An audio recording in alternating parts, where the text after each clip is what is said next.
नमस्कार. आज धनत्रयोदशीच्या आपल्या सर्वांना शरद नीती परिवाराकडनं हार्दिक शुभेच्छा.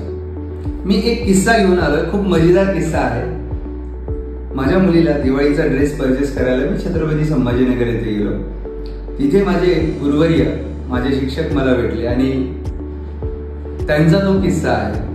2007 मध्ये मी एका वित्तीय संस्थेत कामाला होतो आणि माझे गुरुवर्य माझ्याकडे त्यावेळेस इन्व्हेस्टमेंट करण्यासाठी आले. त्यांना काही भाग त्यांचा हिस्सामध्ये आला होता. वडिलोपार्जित जी प्रॉपर्टी त्या हिस्सामध्ये आला होता. ती अमाऊंट होती 22 लाख रुपये. आणि त्यांनी मला सांगितलं की तू सांगतो त्याप्रमाणे चांगले इन्व्हेस्ट कर, चांगले रिटर्न्स आले पाहिजे. मी आनंदात होतो की चला गुरुवर्य आलेत. मी माझ्या सिनियरला फोन लावला आणि त्यांना सांगितलं, सर हे माझे गुरुवर्य आहेत, माझे शिक्षक आहेत, त्यांना मला चांगलं प्रोडक्ट द्यायचं आहे. आणि त्यावेळेस एक NFO इंट्रोड्यूस झाला होता, DSP स्मॉल कॅपचा. आणि मी त्या NFO मध्ये त्यांची इन्व्हेस्टमेंट केली. दुर्दैवानं 2008ला आर्थिक मंदीची सुरुवात झाली आणि त्यांचे 22 लाख रुपयाची जी अमाऊंट आहे ती 13 लाख रुपयांवर आली. आता गुरुवर्य फार चिंतेत होते आणि मीही चिंतेत होतो की नेमकं मार्केट आहे, शेअर्स आहे, त्यांना नुकसान झाले, आता काय करायचं. बराच काळ गेला. 2012 रोजी मी औरंगाबाद सोडून बीड येथे आलो.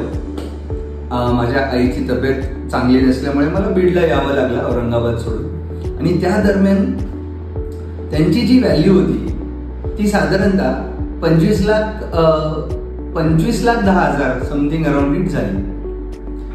आणि त्यांनी मला फोन केला की शरद मला फक्त माझे 22 लाख रुपये काढून दे. खूप उपकार होते. मी तिथे गेलो, 22 लाख रुपयांचं रिडम्पशन मारलं, मी निघून आलो. मलाही वाईट वाटत होतं की माझे गुरुवर्य आहेत ते नाराज झाले. त्यांना वाटत होतं की नोकरीसाठी शरदनी मला फसवलं. आणि तेही विसरून गेले आणि मीही विसरून गेलो की त्यांचे 3,10,000 रुपये त्या ठिकाणी आहेत. आणि मला आठवलं ते भेटल्यानंतर की त्यांचे 3,10,000 रुपये तिथे तसेच इन्व्हेस्टेड आहेत. म्हणलं सरांना, सर ते पैसे तुम्ही रिडम्पशन केले का? म्हणले नाही, काही पैसे होते का? मग मी त्यांना ऑफिसला घेऊन गेलो. ऑफिसला घेऊन गेल्यानंतर आम्ही त्यांची फंड व्हॅल्यू चेक केली. बिलीव्ह मी, त्यांची फंड व्हॅल्यू होती 57 लाख रुपये. Can you imagine it? त्या 2 लाख रुपयांचे 3,10,000 रुपयांचे 57 लाख रुपये झालेले होते. त्यांनाही खरं वाटत नव्हतं की 3,10,000 रुपयांची एवढी अमाऊंट झाली असेल. त्यांनी फोर्स करून मला घरी नेलं, त्यांच्या मेसेज समोर बसवलं. हा सर म्हणे तुम्हाला फसवणारा, पण यांनी आपल्याला किती रुपयाला फसवलं तर आपल्या 3,10,000 रुपयांचे 57 लाख रुपये करून दिले. म्हणजे त्यांच्याही डोळ्यात पाणी आलं. एक कडकडून मिठी मारली आणि मला त्यांनी सांगितलं की मी तुला जेवढे अभिशाप असतील त्यावेळेस देऊन टाकले होते. त्याचा रिझन होता की मला माझ्या वडिलोपार्जित रक्कम आलेली होती, माझ्याकडे दुसरी रक्कम नव्हती.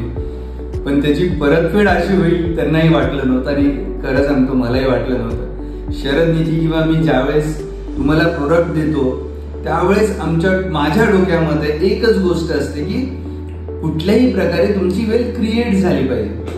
आणि तो आदर्श धरूनच मी अभ्यासाला सुरुवात केली आणि गोल बेस इन्व्हेस्टमेंट, कॅश फ्लो नुसार इन्व्हेस्टमेंट घ्यायला सुरुवात केली की कुठलंही प्रोडक्ट समोरच्याच्या गरजा किती आहेत, समोरच्याकडे वेळ किती आहे, त्याची रिस्क ॲपेटाईट किती आहे हे धरूनच मग मी इन्व्हेस्टमेंट घ्यायला सुरुवात केली. हा अनुभव माझ्यासाठी पण खूप म्हणजे मी तुम्हाला शब्दात सांगू शकत नाही. आणि आज रोजी त्यांचे दोन्ही मुलं विदेशामध्ये शिकायला आहेत आणि साधारणतः दोन्ही मुलांना मिळून 50,000 रुपये त्यांना पाठवायचे असतात.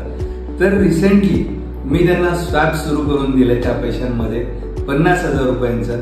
आणि बिलीव्ह मी, येत्या काही काळात त्या मुलांचं शिक्षणही पूर्ण होऊन त्यांच्याकडे खूप अशी संपत्ती जमा होईल.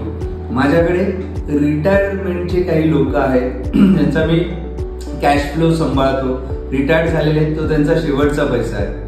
हा पण किस्सा तसाच आहे. 10 वर्ष झाले बीडमधले अराउंड ओव्हरऑल 400 लोक आहेत. 400 लोकांचा शेवटचा पैसा मी सांभाळतोय. आणि खरंच सांगण्यात आनंद होतो ते समृद्ध आणि शांत आहे. त्यांना एक मानसिक शांतता आहे. मला यापेक्षा जास्त काही नको. मला फक्त दोनच गोष्टी हव्यात.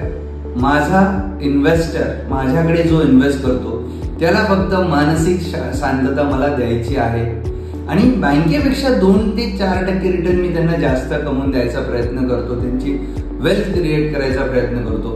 अननेसेसरी कुठलेही प्रोडक्ट शरद नीती प्रोडक्ट बेस मार्केटिंग करत नाही. कधी कॉल करून फोर्सफुली कुठलंही प्रोडक्ट विकल्या जात नाही. तर मला एवढंच सांगायचं आहे, तुम्हाला कुठेही जर इन्व्हेस्टमेंट करायची असेल तर एकच लक्षात घ्या की प्लॅन्स किंवा रिटर्न्स हे बघून घेऊ नका. प्लॅन निश्चितच वेगळे असू शकतात, रिटर्न्स कमी जास्त होऊ शकतात, पण पीस ऑफ माइंड करायचं असेल तर शरद नीतीला कॉन्टॅक्ट करा. शरद नीती बाध्य आहे तुमचे गोल कंप्लीट करून देण्यासाठी. धन्यवाद.